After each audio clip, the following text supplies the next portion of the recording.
Redação Plus. Apoio Unopar Sobral. 18 anos formando o seu futuro. CN7, o seu portal de notícias, informa a hora certa.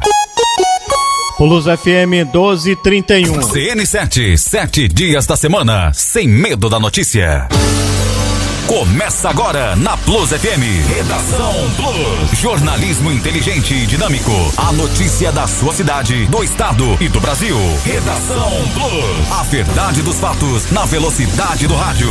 No ar. Redação Plus. Muito boa tarde, Sobral. Um abraço, região norte do estado. Estamos começando a partir de agora Redação Plus. A apresentação do programa é de Mário Magalhães com a participação de Tony José. Vamos ficar até as 2h da tarde destacando as principais informações para você de Sobral e da região norte do estado. Confira agora os destaques do Redação Plus. Olha, dentro do programa vamos destacar de que a operação da Polícia Militar em Sobral termina com confronto, presos e armas apreendidas. E atenção, olha, vamos destacar de que a polícia registra crime de homicídio em Sobral. E atenção, olha, a mulher foi executada a tiros na cidade de Forquilha. E atenção, olha, vamos destacar também aqui no programa de que 2 homens são baleados na zona rural de São Benedito. E atenção, olha, vamos destacar também de que Ministério da Saúde oferta 111 vagas do Mais Médico e Sobral será beneficiado. Vamos destacar também de que prefeito de Sobral, Oscar Rodrigues, anuncia concurso público e correção salarial para a Guarda Civil Municipal. Essas e outras informações a partir de agora, aqui no programa que começa para Sobral e toda a região norte do estado.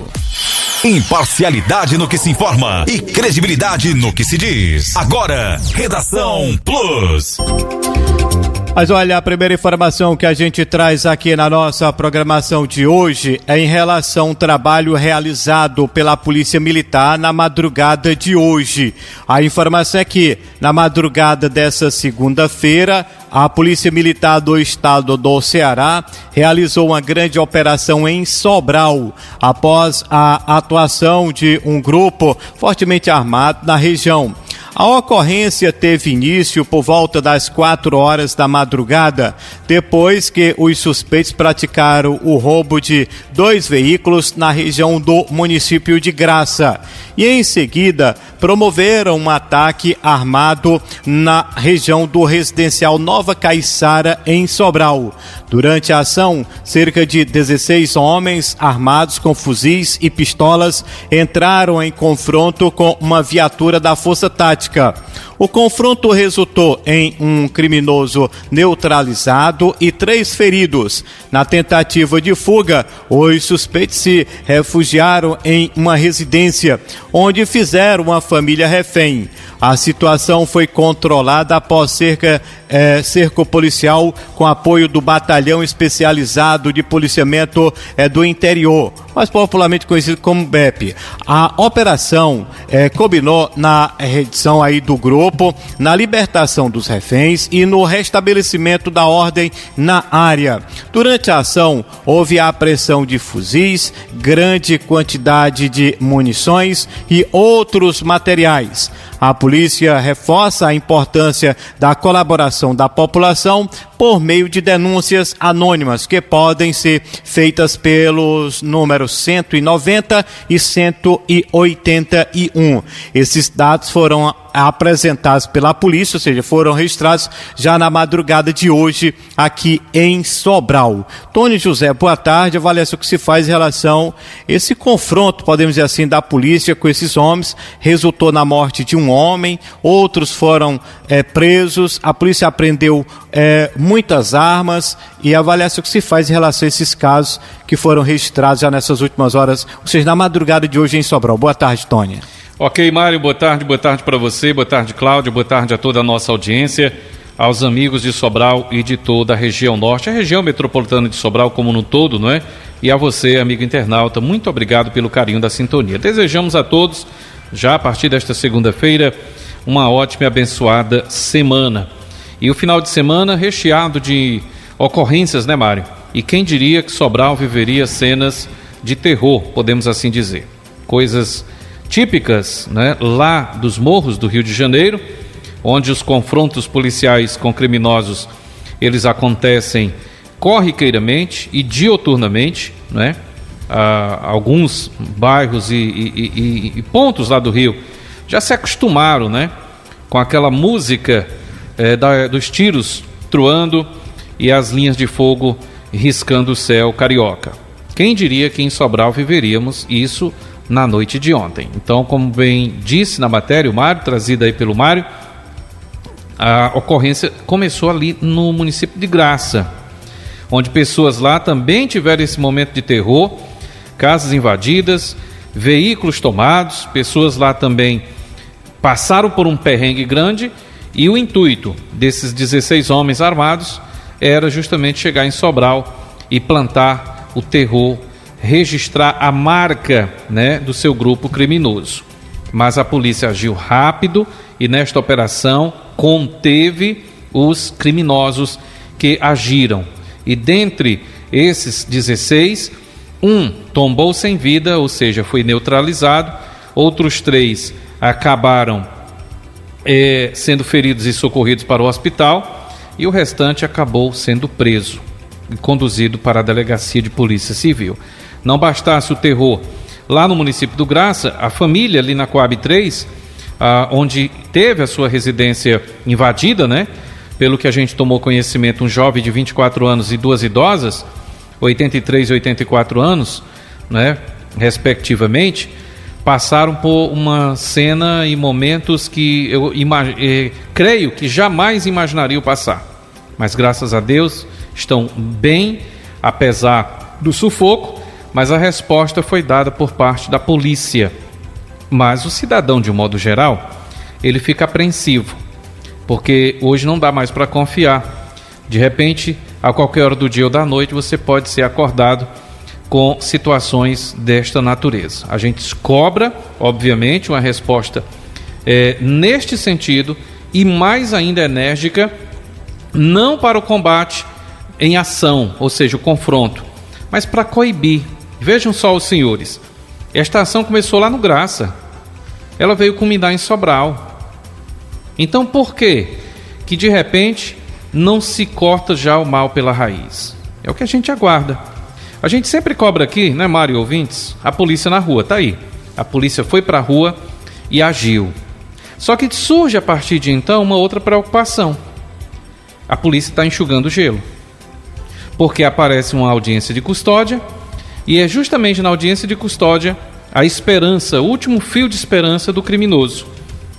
Exemplo este, aquela ocorrência na semana passada em que muitos foram conduzidos para a delegacia por conta da extorsão no ramo do empresariado de água. Resultado, no sábado teve audiência de custódia, né, e houve a liberação, houve o relaxamento da prisão dos envolvidos. Então, rezar para quem? Apelar para quem?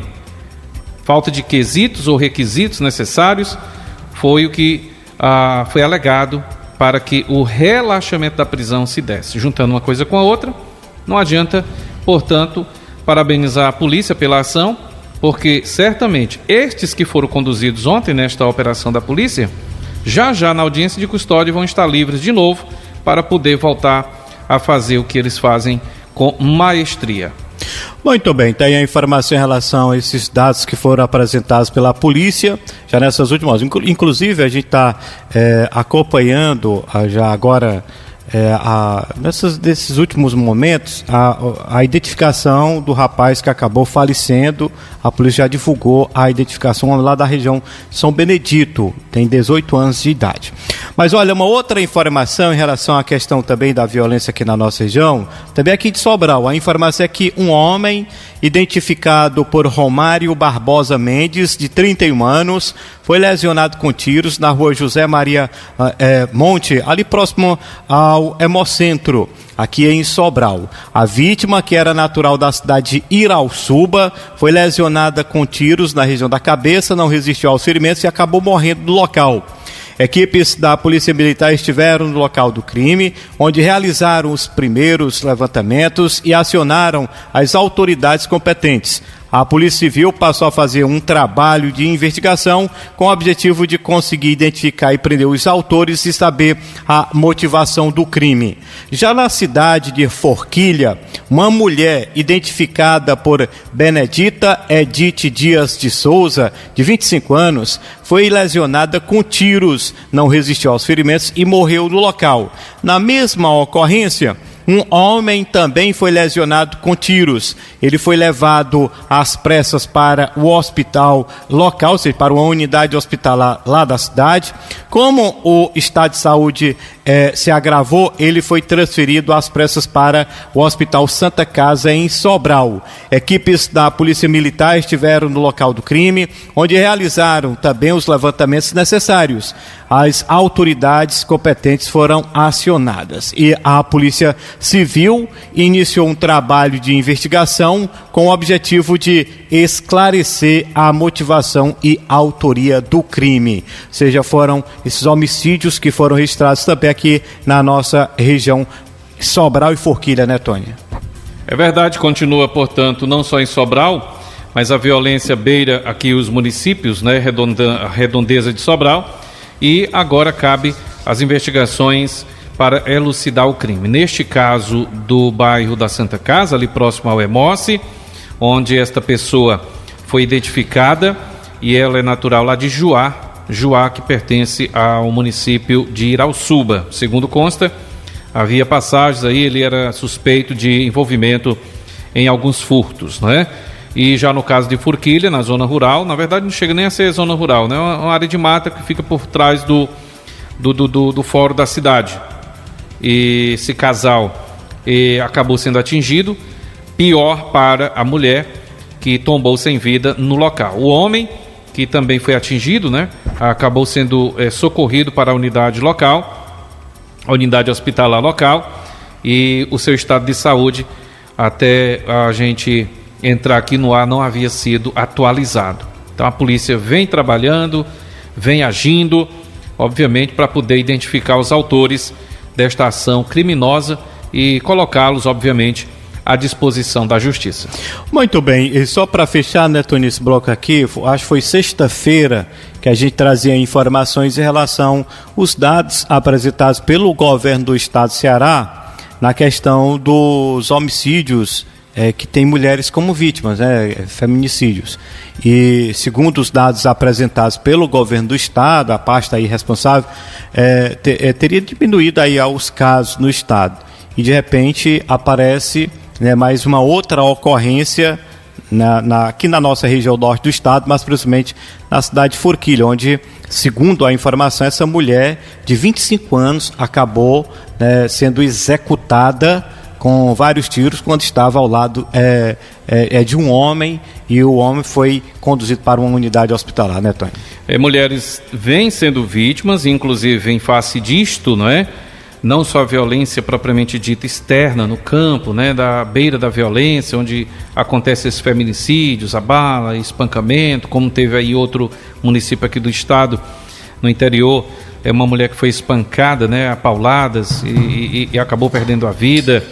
Há uma forte campanha agora por parte do governo federal para poder exatamente proteger as mulheres, né? Mulheres que quando chegam na delegacia para prestar queixa, é importante ressaltar isso, né, Mário? O atendimento é imediato, o acolhimento é imediato. Não há burocracia, não há protocolo, pelo menos é o que reza e orienta a lei. Não sei como é que funciona na prática, né?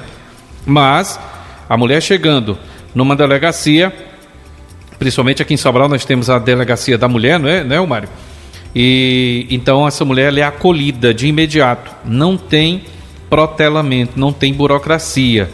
Mas por outro lado, a gente vê também que tem algumas mulheres que parece que estão,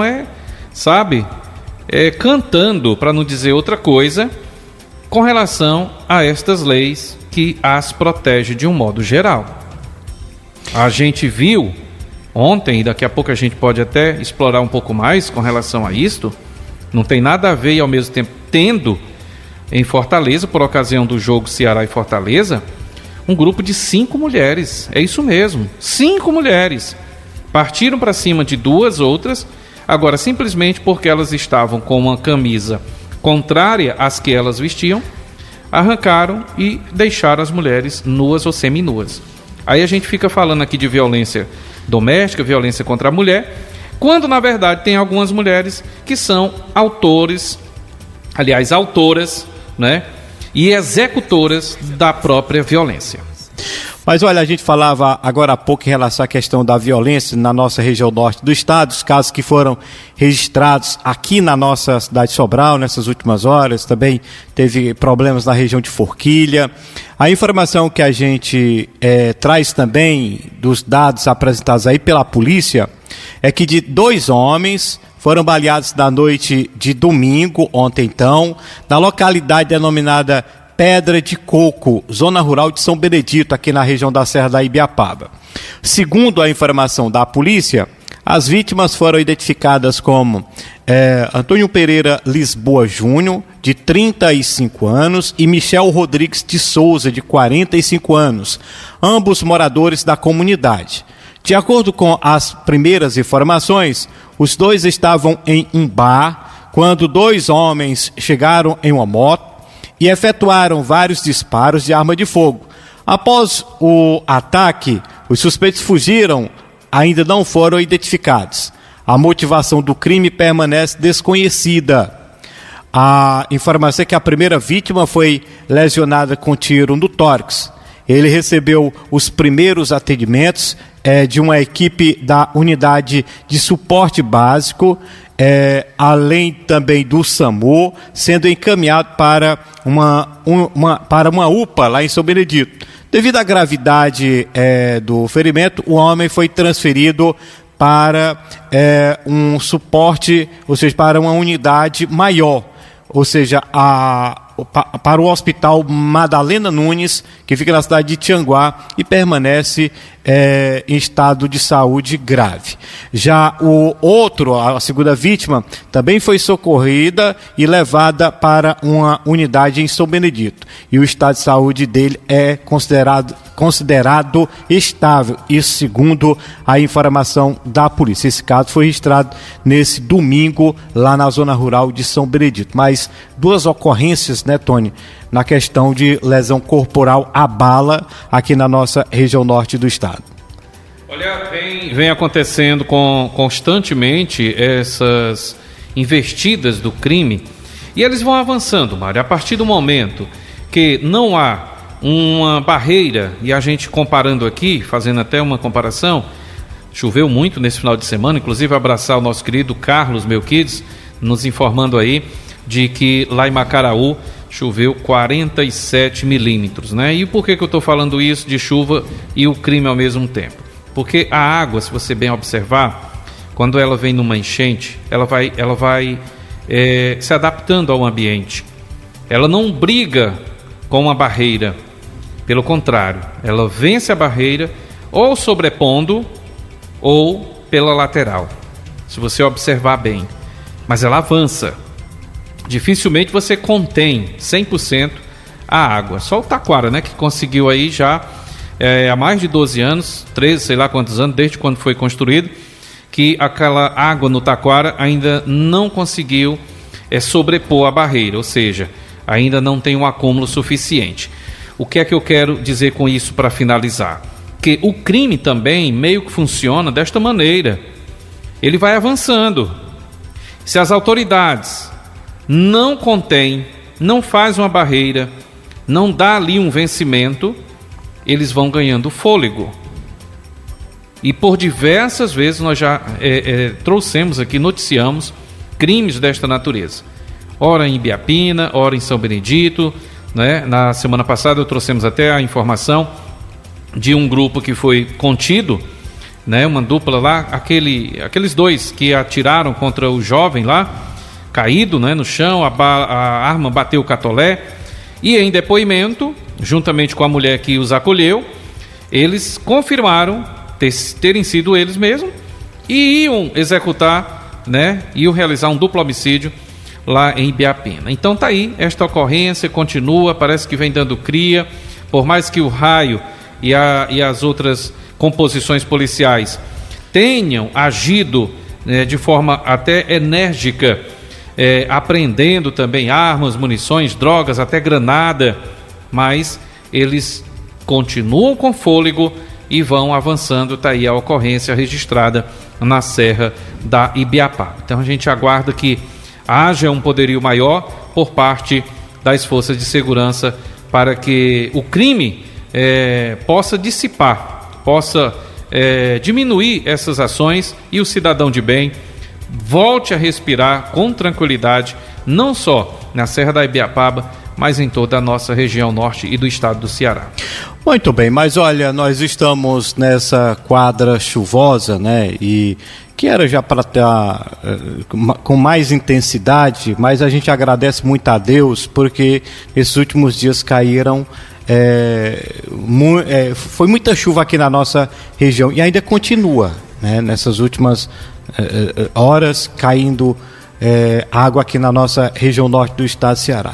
Pelo outro lado, diante dessa quadra chuvosa, muita gente sai rapidinho para consertar algo no telhado da sua residência. Tá parecido aquele bicho que a gente chama de goteira, né, Tony? É goteira, né? Caindo água dentro das suas residências. Meu irmãozinho, já aconteceram 3 casos aqui na nossa região. Um aqui bem próximo da gente, que foi em Forquilha, agora na semana que passou. O rapaz foi ajeitar um telhado, a calha lá, o negócio da telha lá, levou uma descarga elétrica federal, ainda foi para o hospital, não resistiu, acabou morrendo. E a informação que a gente teve naquele momento, que o rapaz lá era profissional mesmo, trabalhava, só fazia aquele trabalho ali, conhecia esse ramo, podemos dizer. Aí, na semana seguinte, teve um caso em Camusim e o outro caso no interior lá de Granja, próximo do distrito de Parazinho ali. Esse rapaz lá acabou falecendo também. O lá de Camusim foi encaminhado para uma unidade hospitalar em estado de saúde muito grave, vítima de descarga elétrica. E quando começa a chover, o pessoal vai lá tentar consertar o telhado. E a gente sabe que a fiação elétrica geralmente passa nas ripas ou nos caibos, nas linhas, né, das residências. E alguns casos molhados, meu irmãozinho, é muito arriscado.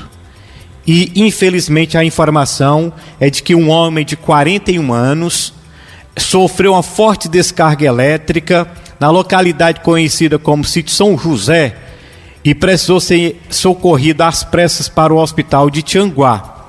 O fato aconteceu nesse último final de semana, e de acordo com informações, Cláudio Araújo, de 41 anos, estava ajeitando o telhado de uma residência quando acabou tocando em uma fiação elétrica, sofrendo uma forte descarga. A vítima teve várias queimaduras pelo corpo. Cláudio se encontra internado em uma unidade hospitalar lá da região. Mas graças a Deus que não faleceu.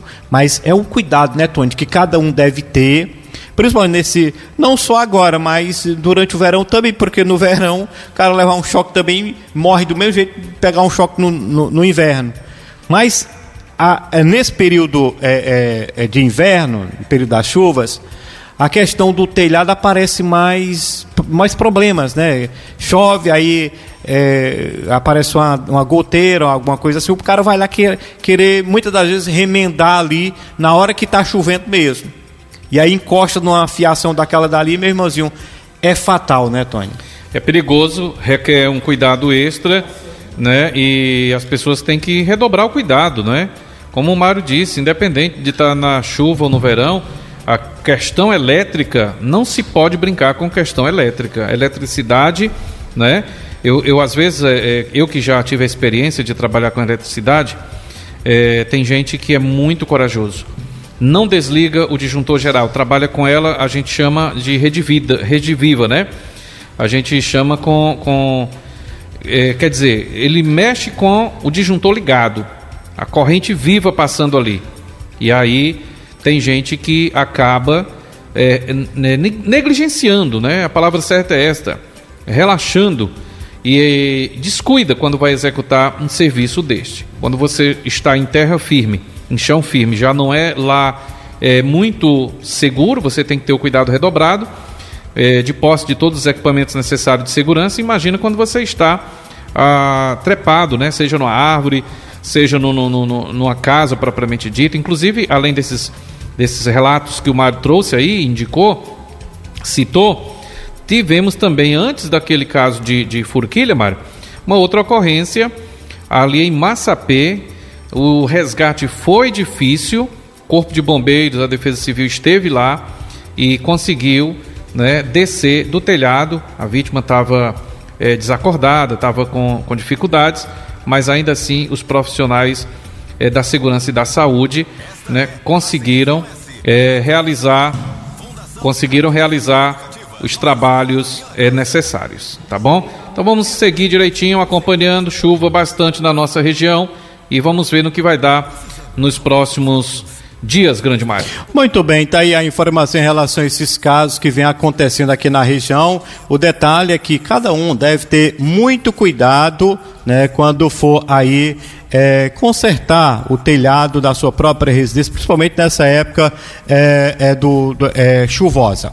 Muito bem, mas olha, a gente acompanhou nesse final de semana, sábado então, a questão da movimentação do Bloco dos Sujos aqui em Sobral.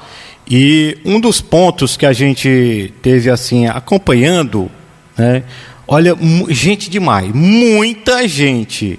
Eu nunca tinha visto gente assim do próximo Colégio Santana até lá depois do Arco, naquele trecho ali, de gente. Rapaz, não é que eles dizem que está entupido de gente, mas estava entupido de gente, né? E pelo outro lado, o ponto que deu para a gente observar assim, era o trabalho, rapaz, duro, um correndo para um lado, tentando dar segurança para a população, o pessoal da Guarda Civil Municipal.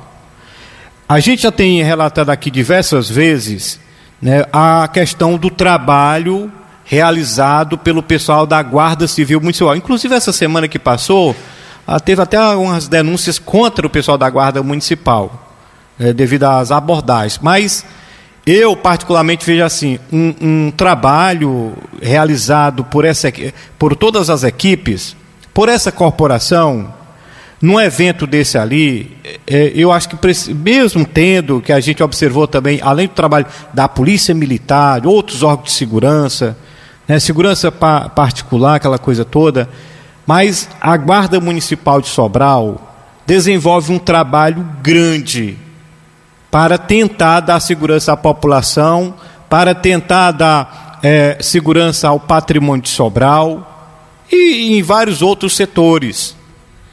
Por que a gente ressalta isso? Porque eu, particularmente, vejo que a Guarda Municipal de Sobral tem que ganhar um salário melhor em relação ao que ganha. Pelo que já foi apresentado por várias e várias vezes. E pelo que a gente observa o trabalho da Guarda Civil Municipal.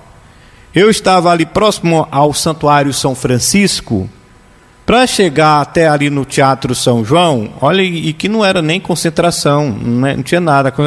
A concentração era lá na Praça do Teatro, descendo, quem vai para o Arco. A gente quase não conseguiu chegar. Olha, uma multidão, muita gente, surpreendeu assim, esse Bloco dos Sujos. 84 anos, 85 anos, né, de tradição, e mostrou realmente assim de que é um bloco que vai durar ainda mais de 100 anos, ou mais, daqui para frente.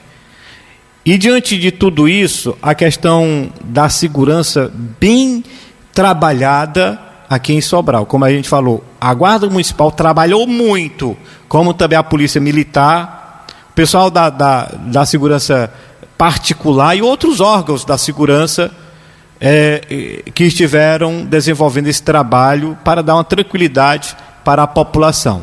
Mas mesmo assim ainda teve vários e vários problemas. Mas o porquê que a gente aborda isso da Guarda Municipal? É porque a informação que a gente tem é que em reunião com o secretário da Segurança Pública aqui de Sobral, o Coronel Mário, e o comandante da Guarda Municipal, Edinaldo, o prefeito aqui de Sobral, Oscar Rodrigues, anunciou importantes avanços para a área da segurança aqui no município de Sobral. Entre as medidas está a realização de concurso público, ainda esse ano de 2026, vagas destinadas a 220 guardas municipal aqui em Sobral. No encontro também foi confirmada a correção do salário base da corporação, ação que busca reconhecer e valorizar o trabalho dos guardas municipais. O prefeito agradeceu o empenho da categoria e ressaltou o papel estratégico da guarda na proteção da população sobralense. O secretário de Segurança Pública destacou que novas ações estão em planejamento e que os distritos de Sobral também deverão receber reforço no policiamento com políticas voltadas ao bem-estar coletivo e à melhoria da qualidade de vida. As iniciativas integram aí a questão de um pacote de ações para fortalecer a segurança pública no município de Sobral. E fazem aí uns 2 meses que a gente também falava aqui no programa de que a questão do salário da Guarda Municipal teria que melhorar cada vez mais, colocar aí uns 5 mil reais, né, e com o passar do tempo fosse melhorando. Mas era questão de um salário base, 1.500, 1.400 e um pouquinho, aí tinha a questão das gratificações. Quando entra um outro prefeito, aí lá se vai aquela discussão por parte da categoria se o prefeito vai aceitar as gratificações, né? Fica aquela discussão, rapaz, será que o prefeito que entrou vai dar essa nossa gratificação? Fica aquele constrangimento que não é legal. E está aí o prefeito Oscar Rodrigues dizendo que vai melhorar a questão do salário desses profissionais. E além de melhorar a questão salarial deles, vai ter ainda essa questão dessas gratificações, né? Mas a gente ressalta o trabalho que esse pessoal, que essa categoria desenvolve. Por que a gente ressalta isso? Eu particularmente vi no sábado, na tarde e noite, né, por ocasião desse evento do Bloco dos SUS aqui em Sobral. Rapaz, é uma correria grande para esses profissionais. A mesma coisa que a Polícia Militar desenvolve, eles também estão desenvolvendo esse trabalho aqui em Sobral. E muitas das vezes, sem terem ainda digamos assim, não é um apoio, aquilo necessário para que eles desenvolvam aquilo que é preciso. Um apoio, uma coisa assim, uma estrutura. Essa que é a realidade. Eles ainda não têm uma estrutura ideal para estarem desenvolvendo trabalho nesses grandes eventos. Porque rapaz, eu já tinha visto eventos grandes aqui em Sobral, ali no estádio, em jogo de futebol, muita gente, assim, 5, 7 mil pessoas, aquela confusão, aquele negócio todo, e a Guarda Municipal no meio, né, fazendo o seu trabalho, aquela coisa toda. E eu vi agora sábado aqui em Sobral uma multidão, né, por todo canto ali naquele trecho ali, e o pessoal desenvolvendo esse trabalho, e que graças a Deus não houve ocorrências graves aqui em Sobral, fruto de um trabalho da organização, não só da Guarda, mas de todos os órgãos de segurança, para dar uma tranquilidade à nossa população, né, Tony? Olha, foi bem movimentado, quem teve a oportunidade de ir acompanhar de perto, viu realmente a multidão, e quem não esteve acompanhando de perto, acompanhou de longe, acompanhou aí as imagens, né, registradas em alguns veículos. Muita gente marcou presença, e a julgar por anos anteriores, Mário, o que se pôde observar também, claro que teve transtorno, não resta dúvida, né? Sempre tem transtorno, nada é 100%. Mas o que pelo menos neste ano não se queixou, ou não houve queixa, não se queixaram, foi das subtrações, dos assaltos, dos roubos, dos furtos, sei lá como é o nome que definem, de celulares, né, Mário? No ano anterior, eu lembro, eu até brincava com a minha filha, ela que foi para o Rio de Janeiro, para o show, né, da Taylor, lá no Engenhão, e ela disse que sentiu-se muito segura. Mas aí veio para Sobral, foi para um evento desse aí que teve na Arena Aeroporto e perdeu o celular. Levaram o celular dela. Eu disse: minha filha, você não quer morar no Rio de Janeiro? Não, pelo que consta, lá está mais seguro do que aqui. Você vai para o Rio de Janeiro, para um mega show de um artista internacional e volta sã e salva, com a graça de Deus, né? E vai perder o celular no terreiro de casa, né? Ela ficou rindo, brincando. Mas é situações que depende muito, né, do momento, porque ela em outro momento acabou indo ali para Uruoca também primou pela segurança lá. Mas parabéns aí à organização, você frisou e chamou a atenção para a Guarda Municipal, e parabéns a eles que têm nesse momento agora equiparado o seu salário ao salário, digamos assim, mínimo, né, propriamente dito. A gente sabia que em face de uma coisa ou outra, eles acabavam recebendo menos do que o salário mínimo. E aí era reclamação, uma queixa, mas após então eles reivindicarem e sentarem, obviamente, com quem de direito, tem aí anunciado este reconhecimento e esta valorização no que tange aos vencimentos mensais. Trabalharam, né, neste evento, e em parceria com a polícia também. A polícia agiu como tem que agir, e a gente espera exatamente isto, né? Não só no evento desta natureza, desta grandeza, mas que hajam em conjunto e em parceria, e possam também, na luz do dia ou na noite, chovendo ou fazendo sol, a guarda também fazendo o seu papel, né, de segurança no município, em parceria com a Polícia Militar, para que possam, né, se sentirem seguros, obviamente, os cidadãos de bem, não só no centro, mas também nos bairros, bem como nos distritos.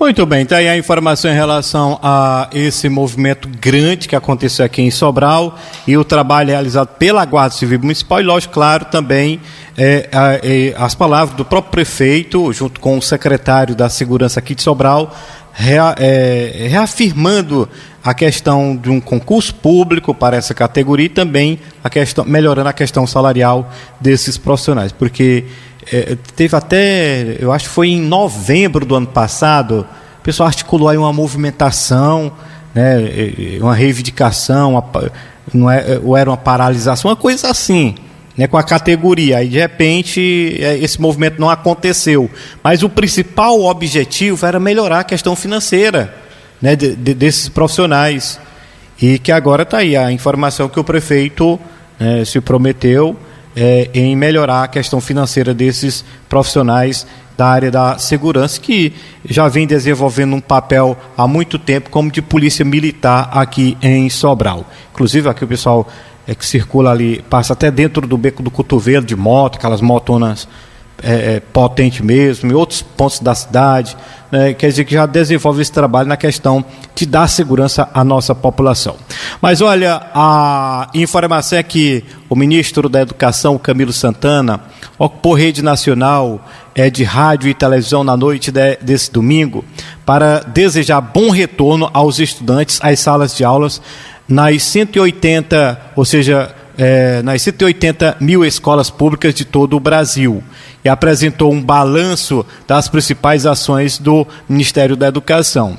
Entre os avanços destacados, Camilo ressaltou a ampliação do ensino em tempo integral, que já alcança 91% dos 5.560 municípios brasileiros. Segundo ele, a expansão representa um passo importante para melhorar a qualidade do aprendizado e ampliar oportunidades para crianças e adolescentes em todo o Brasil. Ele falou também sobre a questão do pé de meia. O ministro também enfatizou os resultados do programa Pé de Meia, que atualmente beneficia 6 milhões de estudantes do ensino médio da rede pública. Camilo comemorou a queda na evasão escolar após a implementação da política e afirmou que o incentivo financeiro tem contribuído para manter jovens nas salas de aula e garantir a conclusão dos estudos. E eu acompanhei aí as palavras do ex-governador do Ceará, hoje ministro. E por que a gente ressalta esse momento? Porque aqui a nossa região também trabalha, eu acho que já praticamente todos os municípios, com essa questão do tempo integral, né? O aluno chega 7 horas da manhã, 6h40, 7 horas da manhã, e sai 5h30, passa o dia todo no colégio. E eu sei que tem muita gente que critica essa situação, né? Critica, outros parabenizam aí a iniciativa, o modelo, como é colocado. Tem outro programa também que ele falou, que a gente falou aqui também, que é essa questão do pé de meia, que tem gente que critica, que diz que não é para acontecer, né? Aquela coisa toda, mas são esses trabalhos que são desenvolvidos para tentar melhorar a questão da educação no nosso Brasil e incentivar os estudantes, né, a estarem em sala de aula, né, Tônia? Olha, a fala do ministro abordando vários temas, várias situações, e perto, obviamente, dele desincompatibilizar, porque certamente haverá uma ação um tanto quanto mais presente e atuante na política, né? Ele certamente vai puxar ali o cordão para trabalhar a campanha presidencial do Lula e também focar nas eleições que estão meio tumultuadas, tanto na Bahia como também no estado do Ceará. E esta missão recai justamente sobre o ministro Camilo Santana, que é cearense ali da região do Cariri, da região do Iguatu, Crato, por ali, não é? Barbalha, né? Então, ele enfatiza justamente esses pontos e meio que pesa para aqueles que criticam esses auxílios, esses benefícios, esse assistencialismo. E julgam que o Brasil está quebrando por conta exatamente do assistencialismo. Porque através do assistencialismo não se encontra mais uma mão de obra com tanta facilidade. Isto é o que se fala nos corredores, né, Brasil afora. Agora, em se tratando de assistencialismo, Bolsa Família, né, esse pé de meia, que inclusive tem ajudado e muito, né, os adolescentes e as famílias propriamente dito, inclusive agora, né, já foi autorizado o auxílio gás, já para março agora, acho que as famílias estarão já recebendo os primeiros botijões de gás do auxílio gás. E dizem que tudo isto quebra o país. Mas não olham, né, Mário, não atentam para, por exemplo, se você for deputado ou deputada, se você estiver exercendo um cargo na política, você tem, além do seu gordo salário, tem as emendas, tem os auxílios, benefícios paletó, auxílio paletó, tem auxílio... rapaz, é tanta coisa, além do salário que você recebe sendo político ou política, mas isto parece que é ignorado, parece que imediatamente é tampado ali a capa do livro para que as pessoas não leiam ou não assistam esses pendurincalhos, como foi agora suspenso recentemente pelo ministro Dino, né? Mas aí, quem recebe não atenta para o que está entrando no seu cofre ali, na sua poupança, no seu bolso. Auxílio, rapaz, até auxílio peru, auxílio panetone. Tudo isto os políticos recebem, mas eles ignoram. E eles põem a culpa do Brasil estar quebrado, que eu não sei onde é que está quebrado o país, pelo contrário, a questão do desemprego tenha diminuído consideravelmente, mais alunos, né, de classe pobre, podemos assim dizer, e média, têm acessado muito mais os estudos, ingressado na faculdade. Recentemente tivemos aí a questão do Enem, um número considerado alto em se tratando de alunos da escola pública. E aí, de repente, tem uma campanha grande para ignorar e dizer que quem recebe o auxílio gás, quem recebe o Bolsa Família, quem recebe o pé de meia, isto não é normal, isso é coisa de vagabundo. sabe? Mas não é coisa de vagabundo os auxílios que os próprios políticos recebem. Auxílio iPhone. Já tinha dito aqui no outro dia, inclusive, num dos programas, que eu acho que até a partir dos vereadores, os vereadores recebem o carro. Você sabia, ouvinte, que para ser vereador em Sobral, cada vereador recebe um carro? E esse carro ele é bancado por nós. Ele não paga a gasolina, essa gasolina é paga por nós. E eu estou falando vereadores, mas entenda que tem o deputado, tem o senador, todos eles recebem ali auxílio telefone. Eles não pagam a conta de telefone. Quem paga somos nós.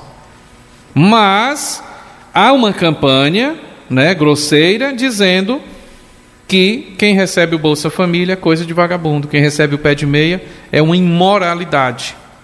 Agora, vejamos, é muito contraditório, é falta de noção e incoerência, Eu diria até que os auxílios que hoje existem, os chamados assistencialismo, é pouco, deveria triplicar, porque a partir deste valor que chega na família carente, no aluno que está ali estudando com dificuldade, porque muitos antigamente, e eu tiro isso por mim, quem também fez isso, Mário, certamente você também conciliou a escola e o trabalho, passava o dia trabalhando, estudava à noite para poder ajudar nas despesas de casa, Hoje, graças a Deus, nossos filhos estão tendo acesso a esses estudos com qualidade. E para não sair da escola e ir trabalhar, há certamente esse auxílio pé de meia, que daqui a pouquinho vai gerar uma poupança quando terminar o terceiro para aqueles alunos que passarem. Então, o Brasil está crescendo, está sendo construído, e é graças ao esforço do pobre que trabalha, sabe? E a este pobre é que nós vamos brigar sempre aqui. Serviço de qualidade na segurança, na saúde, mais emprego e renda e, sobretudo, uma educação otimizada cada vez mais. Muito bem, está aí a informação em relação a esse trabalho realizado aí pelo governo federal, também os governos dos estados, beneficiando os estudantes nesses programas.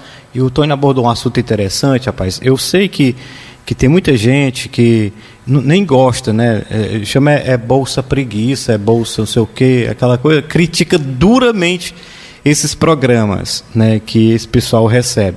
Mas pelo outro lado, como o Tony falou, olha, se a gente for botar na ponta da caneta os benefícios que um deputado federal tem, olha, é auxílio moradia, é auxílio negócio de telefone, é auxílio alimentação, sem se falar no salário que era 45 mil, está aí a votação na madrugada aí, indo para 70 e poucos mil.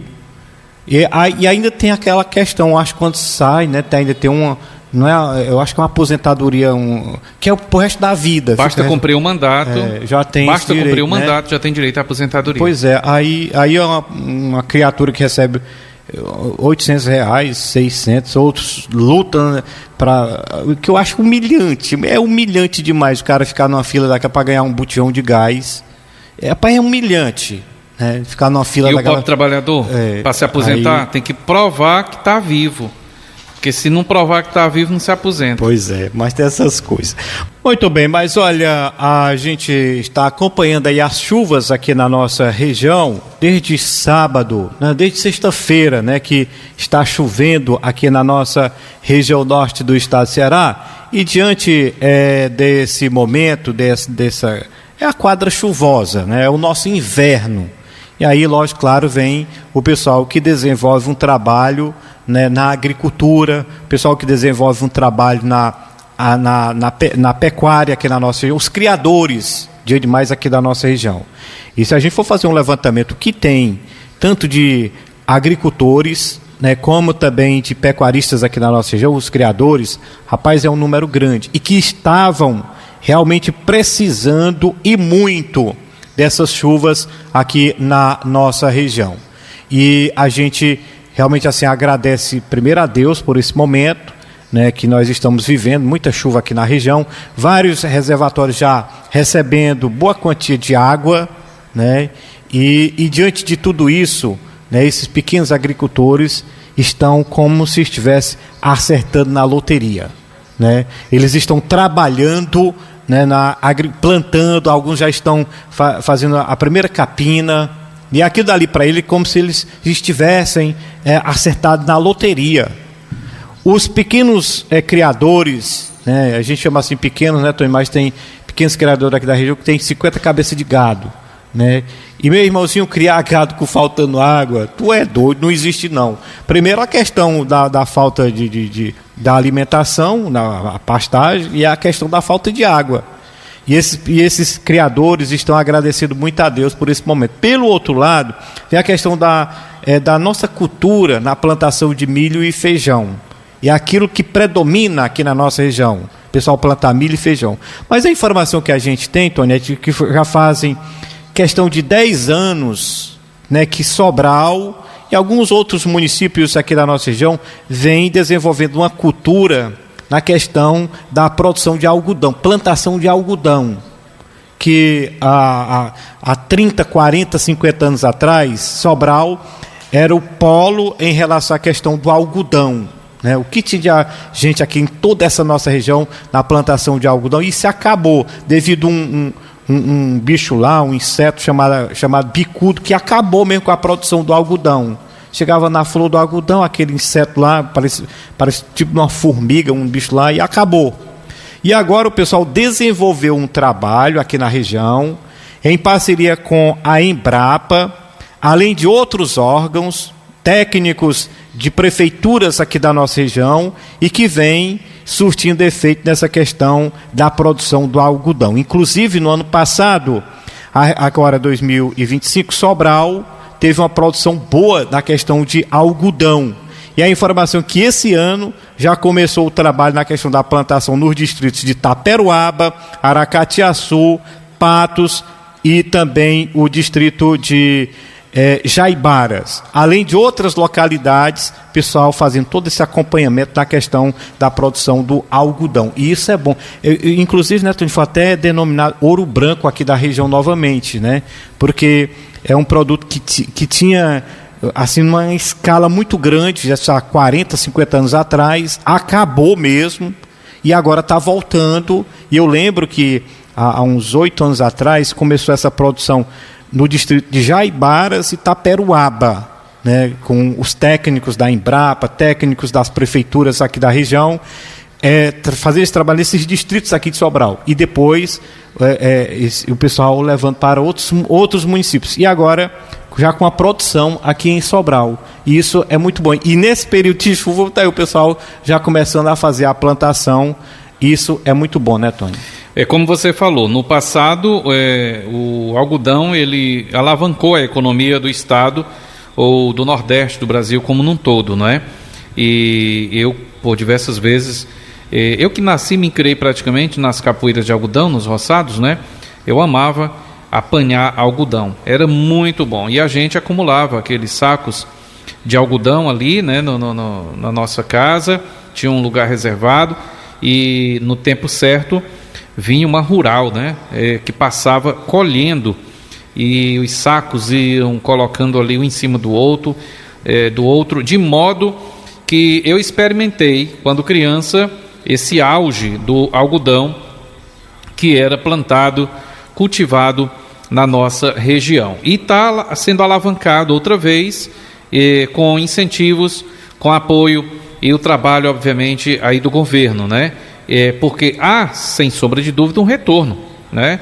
Então, inclusive, roupas, a demanda cresceu tanto aí, né, que ultimamente contratações foram feitas nas fábricas para poder dar conta e a entrega acontecer em tempo hábil. Então está aí novamente sendo trabalhado e cultivado o algodão, que era no passado, né, como bem o Mário disse, o chamado ouro branco, né? Então sustentou muitas famílias no passado, e a gente acredita que hoje, com essa tecnologia moderna, né, Mário? E olha que no passado havia um lucro, sim, e era no trabalho braçal. A colheita se dava com a capangazinha ali do lado.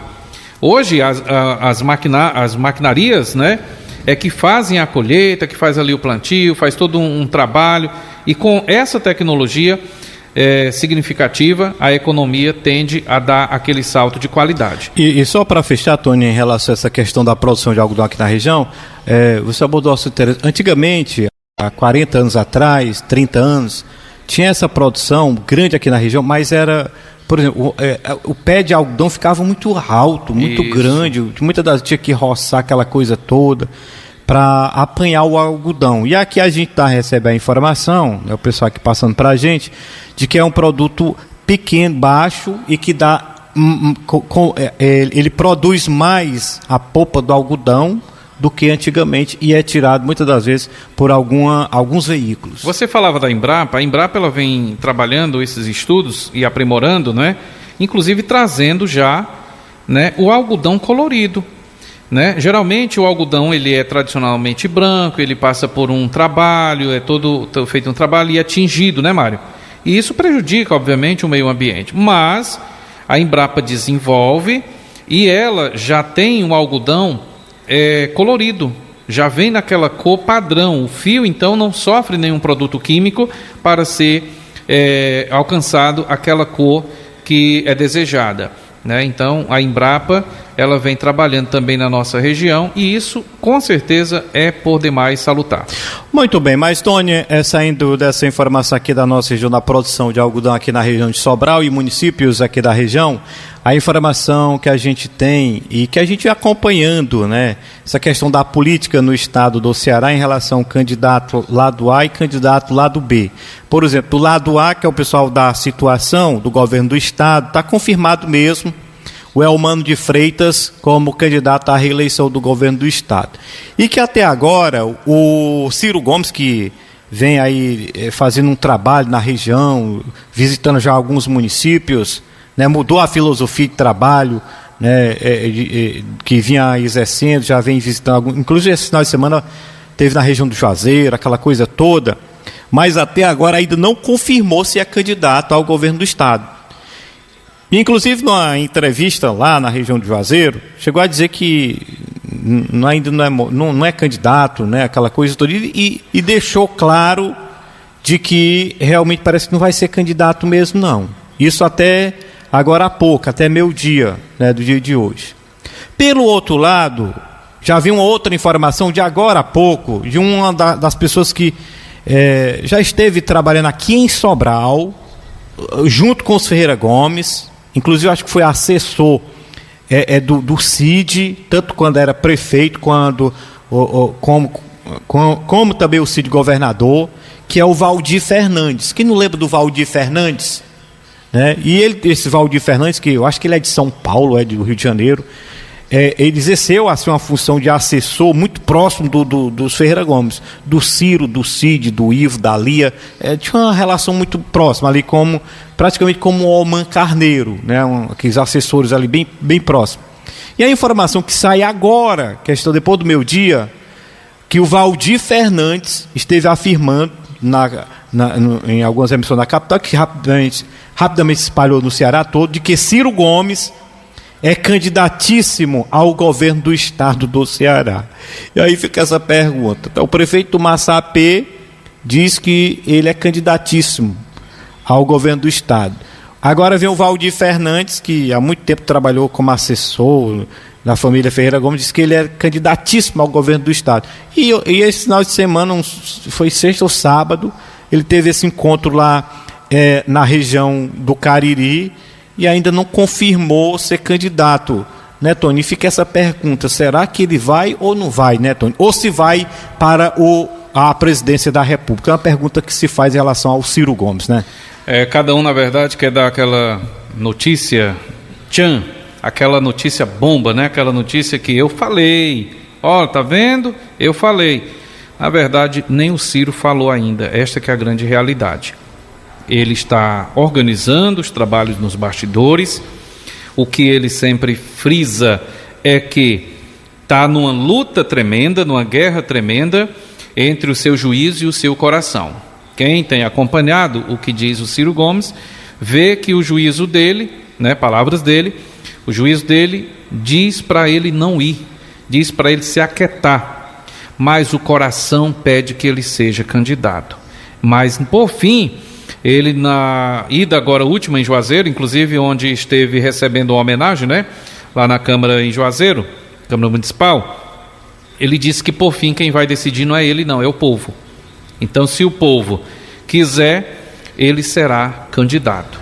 Por outro lado, o Elmano disse que o candidato será ele mesmo, né? Não tem plano B. Essa história de o Camilo deixar o governo, deixar o Ministério da Educação e vir para o Ceará, na verdade, não é com a intenção de ser o páreo do Ciro.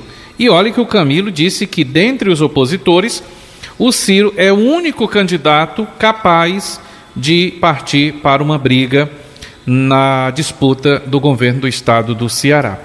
Então o povo já começa de um lado ou de outro ouvir e tomar partido. O fato é que precisa ser pesado, né?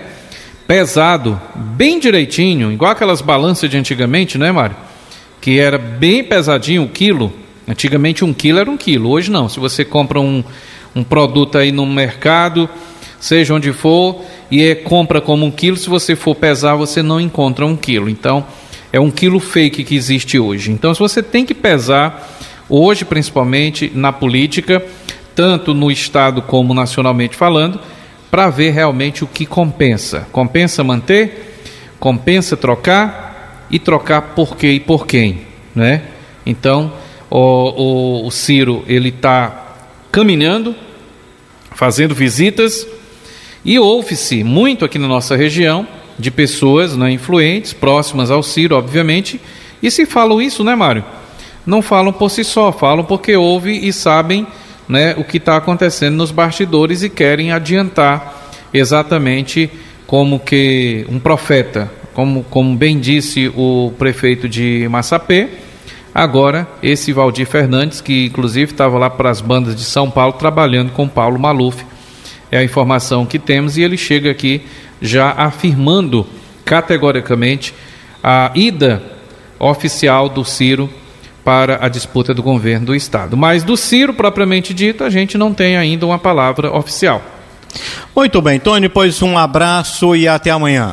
Amanhã, se Deus quiser, a gente retorna, mas antes de eu ir embora, deixa eu agradecer o carinho, rapaz, de vocês aí, topiqueiros, circulando a nossa região, aos motoristas de aplicativo, a gente agradece, aos motoristas aí do Transol também a gente agradece, e eu agradeço particularmente ao meu amigo, o Chico Pirata, lá em Taperoaba, tá a radinho ligado acompanhando a Plus, a gente agradece de coração. E ontem não, sábado eu estive fazendo um trabalho, né, na outra equipe que a gente presta serviço esportivo, na localidade de Casinhas, e por lá muita gente boa, muita gente amiga, e quando a gente estava ali após o jogo, né, num jantar legal, aí passou uma senhora lá e disse: olha, eu acompanho você todo dia de manhã lá na Plus, viu? E aí, obviamente, eu tive que perguntar o nome da senhora, e é a quem eu mando agora um abraço de gratidão. Em nome dela, eu agradeço a todos vocês de Casinhas e toda a redondeza aqui de Sobral. Adriana, então muito obrigado, Adriana, obrigado a todos vocês aí de Casinhas. Sábado estiveram em festa, né, na comunidade, comemorando aí o aniversário do time, 26 anos, e eu tive a oportunidade de conhecer muita gente boa. Então, a Adriana, ao de Jesus, ao Dedé, ao Erinaldo, enfim, a todos vocês, a Ana Rodrigues, gente, um beijão no coração de todos vocês. Isto me deixa muito feliz em saber que vocês também acompanham o nosso trabalho aqui pela Plus. Muito bem, tá aí a participação do nosso companheiro Tony José, trazendo aí as suas informações também aqui no programa. Olha, vamos falar de futebol. O Vitor Nogueira chega aqui no programa e traz as informações dos clubes do futebol cearense. Acompanhe. Agora na Plus, Esporte 7. Boa tarde. Já conhecemos os 4 melhores times do Campeonato Cearense de 2026. São eles: Ceará, Fortaleza, Floresta e Ferroviário. Os classificados foram definidos em partidas que aconteceram nesse final de semana. No sábado, no estádio Presidente Vargas, o Ferroviário bateu o Iguatu pelo placar de 2-0. Os gols foram marcados pelo atacante Kiuan e também pelo atacante Carlinhos. No estádio Domingão, em Horizonte, o Floresta venceu o time da casa pelo placar de 1-0 com gol de Cédric. Com esses resultados, Floresta e Ferroviário garantiram vaga nas semifinais. E ontem tivemos o Clássico Rei na Arena Castelão. A partida terminou em 0-0. Após o confronto, o goleiro do Ceará, Richard, destacou que a partida foi truncada dentro de campo. É um jogo difícil, muito truncado mesmo. Acredito que nós tentamos um pouco mais, né? Eles fecharam bem, tentaram sair no contra-ataque. Já o zagueiro do Fortaleza, Lucas Gasal, revelou um incômodo pelo tabu de não vencer o maior rival. Incomoda bastante. A gente sempre que joga qualquer jogo, ainda mais contra o nosso maior rival, a gente quer vencer. A gente sabe que está no início ainda, é muito cedo também, 7ª rodada, é o início de uma temporada. Mas a gente também tem que enaltecer pontos positivos que tiveram. Mais uma vez a gente não sofreu gol. Fizemos um jogo muito equilibrado e a tendência nossa é melhorar. E as semifinais já estão definidas. O Ceará enfrenta o time do Floresta, enquanto o Fortaleza encara a equipe do Ferroviário. As datas também já estão definidas. No dia 14, o Ferroviário enfrenta o Fortaleza às 4h30 no estádio Presidente Vargas. E o Floresta enfrenta o Ceará no dia 15, às 4h da tarde, também no estádio Presidente Vargas. O jogo da volta está marcado para o dia 21, entre Fortaleza e Ferroviário, às 5h da tarde, em um estádio que ainda será definido pela Federação Cearense de Futebol. Já a partida entre Ceará e Floresta acontece no dia seguinte, no dia 22 de fevereiro, às 6h da noite, também em um estádio que ainda será definido pela Federação Cearense de Futebol. Então é isso, amanhã a gente tá de volta com mais informações do futebol. Victor Nogueira para o Redação Plus. Você ouviu o Esporte 7. Muito bem, tá aí o Vitor Nogueira trazendo aí as suas informações em relação aos clubes do futebol cearense. Ontem eu acompanhei também, né, o Clássico Rei do futebol cearense, Ceará e Fortaleza. Mas eu já tive até falando aqui do programa de um jogo que a gente acompanha, Quixadá e o Iguatu, né, futebol amador puro. E ontem, né, as duas principais equipes do futebol cearense, Ceará e Fortaleza, rapaz, fraco demais. Foi melhorar um pouquinho no segundo tempo, mas é aquela situação, o campeonato está chegando na reta final, mas ainda não empolgou, né? E tem tudo para dar Ceará e Fortaleza na grande final da competição. Um abraço a todos, a gente volta amanhã a partir das 12h30, destacando as principais informações para vocês de Sobral da região. Um abraço e até amanhã, se Deus quiser.